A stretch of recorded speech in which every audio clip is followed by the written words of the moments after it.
अस्सलाम वालेकुम गाइस, कैसे हैं आप सब लोग। उम्मीद है आप सब खैरियत से होंगे। आज का मेरा अपने यूट्यूब चैनल पे 13 लेक्चर है molecular mass and formula mass के बारे में। पिछले लेक्चर में हम लोगों ने डिस्कस किया था मॉलिक्यूलर फार्मूला। फिर इसके हम लोगों ने दो टाइप्स पढ़े थे, एम्पेरिकल फार्मूला और एम्पेरिकल फार्मूला में फिर हम लोगों ने पढ़ा था फार्मूला यूनिट यानी आयोनिक कंपाउंड के लिए, और कोवेलेंट कंपाउंड के लिए एम्पेरिकल फार्मूला का वर्ड यूज़ करते थे। सेकेंड टाइप हम लोगों ने पढ़ा था मॉलिक्यूलर फार्मूला। तो आज हम पढ़ते हैं molecular mass and formula mass. बहुत ही सिंपल टॉपिक है, बहुत ही ईजी टॉपिक है। एक एग्जांपल भी करेंगे तो आप लोगों को बाकी जो एक्सरसाइज की एग्जांपल है या एमसीक्यूज़ में अगर कोई इसके रिलेटेड क्वेश्चन आएगा तो आप लोग खुद से सॉल्व कर सकेंगे। तो डिफिनेशन को देखते हैं, मॉलिक्यूलर फार्मूला किसे कहते हैं, मॉलिक्यूलर मास किसे कहते हैं। Molecular mass is the sum of the relative atomic masses of all the atoms present in the molecule.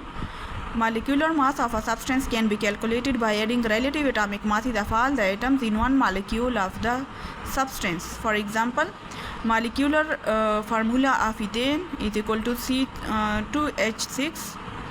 Ethane हमारे पास क्या है, ये एक ऑर्गेनिक कंपाउंड है। हम लोग आगे ऑर्गेनिक वाले चैप्टर्स में पढ़ेंगे। एटॉमिक मास ऑफ कार्बन कितना है, एटॉमिक मास मतलब मास नंबर कितना है, 12 है। ये 12 क्या होता है, number of proton plus number of neutron, ठीक है। एटॉमिक मास ऑफ हाइड्रोजन कितना है, 1। तो यहाँ पे इथेन हमारे पास एक ऑर्गेनिक कंपाउंड है जिसके दरमियान कौन सा बॉन्ड है, कोवेलेंट बॉन्ड है। और कोवेलेंट बॉन्ड में कौन सा टाइप है, नॉन पोलर कोवेलेंट बॉन्ड है। कोवेलेंट बॉन्ड को फिर फर्दर 2 कैटेगरीज में डिवाइड किया गया है on the basis of electronegativity, ठीक है। तो यहाँ पे हमारे पास इलेक्ट्रोनेगेटिविटी के बेस पे कोवेलेंट बॉन्ड 2 टाइप्स के होते हैं, polar covalent bond and non polar covalent bond. में कौन सा वाला बॉन्ड है, नॉन पोलर कोवेलेंट बॉन्ड है। अब इस ऑर्गेनिक कंपाउंड इथेन के लिए अगर हम लोग मॉलिक्यूलर मास कैलकुलेट करना चाहें तो हमारे पास जो फार्मूला यूज़ होता है वो ये है। यहाँ पे अगर डिफिनेशन को देखा जाए ना कि हमारे पास एक मॉलिक्यूलर एक जो कोवेलेंट कंपाउंड होता है, उस कोवेलेंट कंपाउंड में हमारे पास जितने नंबर ऑफ एटम्स होते हैं उनको हम लोगों ने मल्टीप्लाइड करना होता है उस एलिमेंट के एटॉमिक मास के साथ, ठीक है। अब यहाँ पे एक एग्जांपल इन्होंने किया है, बुक में बहुत ईजी एग्जांपल है, जैसे कि इथेन का है, ठीक है। कौन सा है, इथेन का है।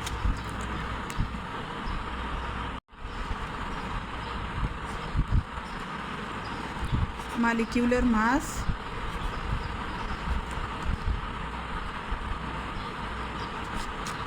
ऑफ इथेन C2H6, ठीक है। ये 2 लिखा हुआ है यहाँ पे, इज इक्वल टू। अब यहाँ पे हमारे पास कितने कार्बन है, 2, यानी नंबर ऑफ एटम्स कितने हैं, 2। और कार्बन के लिए एटॉमिक मास क्या होता है, 12, क्या होता है, 12। अब इनके बीच हम लोगों ने प्लस करना है दोनों। यहाँ पे हमारे पास 2 एलिमेंट यूज हुए हैं ना, कौन से, कार्बन है और हाइड्रोजन है।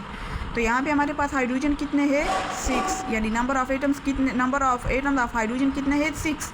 और यहाँ पे हाइड्रोजन के लिए एटॉमिक मास कितना है, 1, ठीक है। अगर यहाँ पे कोई और एलिमेंट होता तब हम लोग यहाँ पे बीच में प्लस लगाते और उन एलिमेंट के एटम्स को काउंट करते और उन्हीं नंबर ऑफ एटम्स को फिर मल्टीप्लाइड करते इसके एटॉमिक मास के साथ। तो यहाँ पे 12 को 2 के साथ मल्टीप्लाइड करें तो हमारे पास कितना आता है, 24, प्लस यहाँ पे 6 को 1 के साथ मल्टीप्लाइड करें कितना आता है, वही 6 आता है, ठीक है। तो हमारे पास इसका एटॉमिक मॉलिक्यूलर मास कितना आया, 30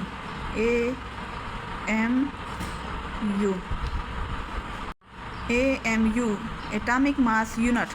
क्यों यहाँ पे हम लोगों ने क्यों AMU लिख लिया, क्योंकि यहाँ पे हम लोगों ने डिफिनेशन में पढ़ा था ना, relative atomic mass is of all the atoms present in the molecule, कि हमारे पास रिलेटिव एटॉमिक मास जो होते हैं, सब हमारे पास जितने भी एटम्स होते हैं एक मॉलिक्यूल में, उनके रिलेटिव एटॉमिक मास को हम लोगों ने सम अप करना होता है, ठीक है। और हम लोगों ने रिलेटिव एटॉमिक मास में पढ़ा था कि हम लोग जो किसी एटम्स की मास को डिटरमाइन करना चाहिए उसके लिए हम लोग एक स्टैंडर्ड यूनिट यूज़ करते हैं जिसे कहा जाता है AMU रिलेटिव एटॉमिक मास, ठीक है। तो यहाँ पे यूनिट क्या यूज़ करना होगा, relative AMU atomic mass unit. तो यहाँ पे 30 क्या है, 30 हमारे पास मॉलिक्यूलर मास ऑफ इथेन है। इथेन हमारे पास एक ऑर्गेनिक कंपाउंड है, ठीक है, जिसमें हमारे पास 2 कार्बन और 6 हाइड्रोजन होते हैं और इनके दरमियान कौन सा बॉन्ड होता है, इनके दरमियान नॉन पोलर कोवेलेंट बॉन्ड होता है। फार्मूला मास क्या है? Formula mass is the sum of the atomic masses of ions और atoms present in the formula unit of an ionic compound. The formula mass is calculated in the same manner as we did for molecular mass. Thus for NaCl यानी sodium chloride, formula mass of sodium chloride is equal to 1 atomic mass of sodium plus 1 atomic mass of chlorine. तो यहाँ पे क्या कहते हैं, हम लोगों ने पढ़ा था वहाँ पे types of molecular chemical formula में कि हमारे पास जो ऐसे कंपाउंड होते हैं जिनके दरमियान आयोनिक बॉन्ड मौजूद हो, जहाँ पे हमारे पास आयंस मौजूद हो, एटम्स की कौन सी सूरत में मौजूद हो, आयंस की सूरत में मौजूद हो, तो वहाँ पे हम लोग इसके लिए स्पेसिफिक टर्म यूज़ करते हैं जिसे कहा जाता है फार्मूला यूनिट। ठीक है, तो यहाँ पे पहले वाले टाइप में यानी मॉलिक्यूलर मास में हमारे पास कौन सा बॉन्ड मौजूद था, कोवेलेंट बॉन्ड मौजूद था। और फार्मूला मास हमारे पास कौन से वाले कंपाउंड होते हैं जिनमें हमारे पास आयोनिक बॉन्ड मौजूद होते हैं। ठीक है, तो यहाँ पे फार्मूला मास भी जस्ट मॉलिक्यूलर मास की तरह कैलकुलेट होता है, सिर्फ दोनों में डिफरेंस ये होता है कि मॉलिक्यूलर मास जो होता है ये कोवेलेंट कंपाउंड्स के लिए हम लोग ये वाला टर्म यूज़ करते हैं। ठीक है, और फार्मूला मास जो है ये हम लोग को आयोनिक कंपाउंड के लिए ये वाला टर्म यूज़ करते हैं। बाकी दोनों की कैलकुलेट करने का जो मेथड होता है वो दोनों का सेम ही होता है, उनके लिए भी हम लोग यही वाला मेथड यूज़ करते हैं, यानी कि दोनों के एटॉमिक मासेस को हम लोगों ने सम अप करना होता है। ठीक है, और फार्मूला मास के लिए भी हम लोग यही वाला मेथड यूज़ करते हैं, atomic masses of different atoms को हम लोगों ने सम अप करना होता है और उनके नंबर ऑफ एटम्स के साथ मल्टीप्लाइड करना होता है। ठीक है, अब फार्मूला मास में हम लोग formula mass F for formula, M for mass, इसमें हम लोग एक एग्जांपल को कैलकुलेट करने की कोशिश करते हैं। जैसे कि यहाँ पे हमारे पास एग्जांपल है सोडियम क्लोराइड। ठीक है, तो यहाँ पे हम लोग अगर इसके लिए फार्मूला मास कैलकुलेट करना चाहे, formula mass of sodium chloride हमारे पास क्या होता है, इनके दरमियान आयोनिक बॉन्ड होता है। ठीक है, आयोनिक बॉन्ड मौजूद है, इसलिए इसके लिए हम लोग जब मास कैलकुलेट करना चाहेंगे तो इसे कहेंगे फार्मूला मास, ना कि मॉलिक्यूलर मास। ठीक है, मॉलिक्यूलर मास कोवेलेंट कंपाउंड के लिए यूज़ होता है। तो यहाँ पे हमारे पास कितने सोडियम है, 1। यहाँ पे हमारे पास कितने क्लोरीन है, 1। तो यहाँ पे हम लोग 1 को ज़्यादातर मेंशन नहीं करते, लेकिन जब हम लोग क्या करते हैं फार्मूला मास या मॉलिक्यूलर मास कैलकुलेट करना चाहते तो उस वक्त हम लोगों ने इस एलिमेंट्स के जो भी एलिमेंट्स होता है या जो भी एटम्स होता है उनके एटॉमिक मास के साथ मल्टीप्लाइड करना होता है इन 1 को। ठीक है, तो यहाँ पे हम लोगों ने 1 को मल्टीप्लाइड करना है एटॉमिक मास ऑफ सोडियम के साथ। एटॉमिक मास ऑफ सोडियम कितना होता है, 23। ठीक है, प्लस अब दूसरा एलिमेंट कौन सा है, क्लोरीन है। क्लोरीन कितने हैं, number of atoms of chlorine कितने हैं, 1 है। ठीक है, यहाँ पे ये 1 क्या रिप्रेजेंट करते हैं, नंबर ऑफ एटम्स को। और यहाँ पे क्लोरीन के लिए एटॉमिक मास कितना है, यानी क्लोरीन का एटॉमिक मास कितना है, रिलेटिव एटॉमिक मास कितना है, 35.5 रिलेटिव एटॉमिक मास लेना है हम लोगों ने। ठीक है, उसको हम लोगों ने नंबर ऑफ एटम्स के साथ मल्टीप्लाइड करना होता है। तो यहाँ पे आएगा 23 + 35.5। अब इन दोनों को सम अप करें तो हमारे पास आता है 58.5 AMU। क्यों, क्योंकि मैंने यहाँ पे किसके इथेन के केस में बता दिया था कि हमारे पास क्या हो, हम लोगों ने रिलेटिव एटॉमिक मास को ही सम अप करना होता है। ठीक है, जब रिलेटिव एटॉमिक मास का टर्म आ गया, यानी कि रिलेटिव एटॉमिक मास को हम लोगों ने सम अप किया, तो इसके लिए हम लोग यूनिट यूज़ करते हैं AMU। कौन सा वाला, AMU। तो यहाँ पे हम लोगों ने क्या करना होगा, AMU लगाना होगा, ना कि ग्राम लगाना होगा। हालांकि हम लोग मास के लिए कौन सा वर्ड यूज़ करते हैं, कौन सा यूनिट यूज़ करते हैं, ग्राम वाला।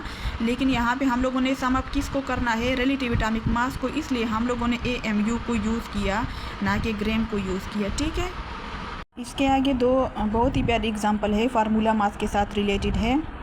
NH4 whole twice SO3 and second example है FeNO3 होल ट्वाइस। इसके हम लोगों ने क्या करना है, फार्मूला मास कैलकुलेट करना है, जस्ट जैसे कि हम लोगों ने इधर NaCl के लिए कैलकुलेट किया। ठीक है, यहाँ पे फार्मूला मास हम लोगों ने क्यों कैलकुलेट करना है, क्योंकि ये हमारे पास आयंस की सूरत में है ना, NH4 के ऊपर पॉजिटिव चार्ज है तो SO3 के ऊपर नेगेटिव चार्ज होता है। और यहाँ पे क्या है, FeNO3 के ऊपर नेगेटिव चार्ज और Fe के ऊपर क्या होता है, पॉजिटिव चार्ज होता है। तो जब बात आती है किसकी, आयंस की, तो उसके लिए हम लोग कौन सा टर्म यूज़ करते हैं, फार्मूला मास हम लोग उसके लिए यूज़ करते हैं, ठीक है। क्योंकि क्या कहते हैं इसके डिफिनेशन में, formula mass is the sum of the atomic masses of ions present in the formula unit of an ionic compound. तो यहाँ पे हम लोगों ने इसके लिए क्या कैलकुलेट करना होगा, फार्मूला मास, ना कि मॉलिक्यूलर मास हम लोगों ने कैलकुलेट करना होगा, ठीक है। तो बहुत ही सिंपल मेथड है। यहाँ पे हमारे पास जितने नंबर ऑफ एटम्स यूज हुए हैं उनको हम लोगों ने मल्टीप्लाइड करना है इसके एटॉमिक मास के साथ, और फिर मल्टीप्लाइड करने के बाद तमाम हमारे पास जो रिलेटिव एटॉमिक मास आते हैं उनको हम लोगों ने सम अप करना है। तो ये हमारे पास क्या आएगा, फार्मूला मास आएगा, ठीक है। Formula mass of NH4 whole twice SO3। तो यहाँ पे हमारे पास कितने नाइट्रोजन है, 2। ये जो 2 है ना, ये इस नाइट्रोजन के साथ है और ये 2 जो है ये इस हाइड्रोजन के साथ भी है। तो हमारे पास total number of atoms of nitrogen कितने हैं, 2, ठीक है।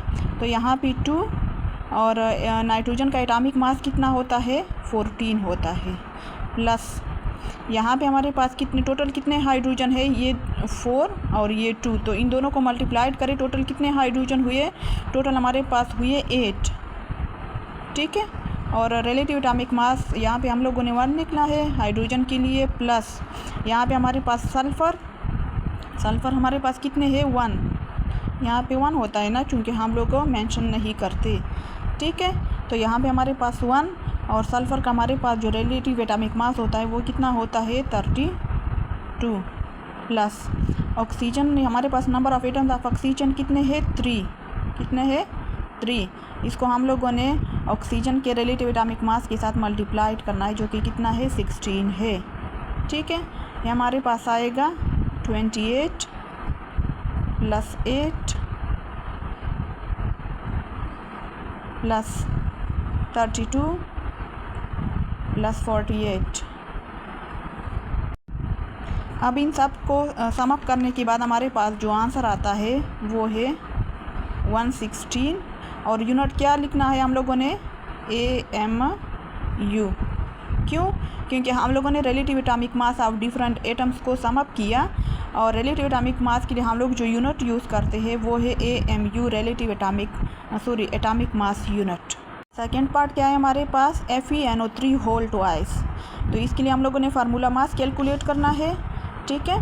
तो यहाँ पे हमारे पास कितने आयरन है, 1। चूँकि हम लोग 1 मेंशन नहीं करते, यहाँ पे हम लोगों ने 1 को मल्टीप्लाइड करना है एटॉमिक मास ऑफ आयरन के साथ, जो कि कितना होता है, 56 AMU होता है, ठीक है। प्लस यहाँ पे हमारे पास कितने नाइट्रोजन है, 2। ये 2 जो है ये इस नाइट्रोजन के साथ है, ये 2 जो है ये इस ऑक्सीजन के साथ भी है, 2 मल्टीप्लाइड, और relative atomic mass of nitrogen कितना होता है, 14, प्लस यहाँ पे हमारे पास कितने ऑक्सीजन है, यहाँ पे इन दोनों 3 और 2 को मल्टीप्लाइड करें तो टोटल हमारे पास कितने ऑक्सीजन आएंगे, 6। और यहाँ पे relative atomic mass of oxygen कितना होता है, 16, ठीक है। इनको मल्टीप्लाइड करें 56, ये 28 आएगा, और 6 को 16 के साथ मल्टीप्लाइड करें तो 96। अब इन तीनों को सम अप करें, रिलेटिव एटॉमिक मास को सम अप करें तो हमारे पास आंसर आएगा 180 AMU, एटॉमिक मास यूनिट, ठीक है, जो कि यहाँ पे मेंशन भी है 180 AMU। तो ये हमारे पास क्या है, ये हमारे पास फार्मूला मास है FeNO3 होल ट्वाइस की। के आगे तो बहुत ही प्यारी एग्जांपल है, फार्मूला मास के साथ रिलेटेड है, KCl Na2CO3, ठीक है। इसके लिए इन दो आयोनिक कंपाउंड के लिए हम लोगों ने क्या करना है, फार्मूला मास कैलकुलेट करना है, पोटेशियम क्लोराइड और यहाँ पे सोडियम कार्बोनेट, ठीक है। तो यहाँ पे मैंने कैलकुलेट किया हुआ है already formula mass of potassium chloride. इनके बीच क्या होता है, ये हमारे पास आयंस होते हैं, इस पे कौन सा चार्ज होता है, नेगेटिव, और इस पे कौन सा चार्ज होता है, पॉजिटिव, ठीक है। ये इनके दरमियान आयोनिक बॉन्ड होता है, ये आयंस की सूरत में होते हैं, ठीक है। तो यहाँ पे हमारे पास क्या है, 1 है, कितने है number of atoms of potassium कितने है 1 है, और पोटाशियम का एटॉमिक मास कितना होता है 39, प्लस हमारे पास number of atoms of chlorine कितने हैं 1 को मल्टीप्लाइड करना है एटॉमिक मास ऑफ क्लोरीन के साथ, जो कि कितना होता है 35.5। इनको मल्टीप्लाइड किया 1 के साथ वही आएगा, और इन दोनों को सम अप करें तो हमारे पास आंसर आता है 74.5 AMU एटॉमिक मास यूनिट। यहाँ पे हम लोगों ने रिलेटिव एटॉमिक मास को सम अप किया है, तो यूनिट भी हम लोग क्या यूज़ करेंगे, एटॉमिक मास यूनिट। एग्जाम्पल क्या है हमारे पास Na2CO3। इसके लिए हम लोग फार्मूला मास किस तरह फाइंड आउट करते हैं, जस्ट सबके लिए सेम ही मेथड होता है। यहाँ पे हमारे पास number of atoms of sodium कितने हैं 2, और relative atomic mass of sodium कितना होता है 23, प्लस यहाँ पे number of atoms of carbon कितने हैं 1 मल्टीप्लाइड, और relative atomic mass of carbon कितना होता है 12 होता है, ठीक है। कार्बन के लिए 12 होता है, नाइट्रोजन जो है उसके लिए 14 होता है। यहाँ पे मैंने प्लस करना है, और यहाँ पे number of atoms of oxygen कितने हैं 3, और relative atomic mass of oxygen कितना होता है 16, ठीक है। इनको 2 के साथ मल्टीप्लाइड करें 46 आएगा, प्लस यहाँ पे 12 को 1 के साथ मल्टीप्लाइड करें वही 12, और ये हमारे पास आएगा 48। अब इन सब को ऐड करें तो हमारे पास आंसर आएगा 106 AMU एटॉमिक मास यूनिट। तो आज का लेक्चर इधर ही ख़त्म हो रहा है। फार्मूला मास और मॉलिक्यूलर मास के बारे में था। कोई भी कन्फ्यूजन हो तो कमेंट में ज़रूर पूछिएगा। अपना बहुत सारा ख्याल रखना, दुआओं में याद रखना। अल्लाह हाफिज़।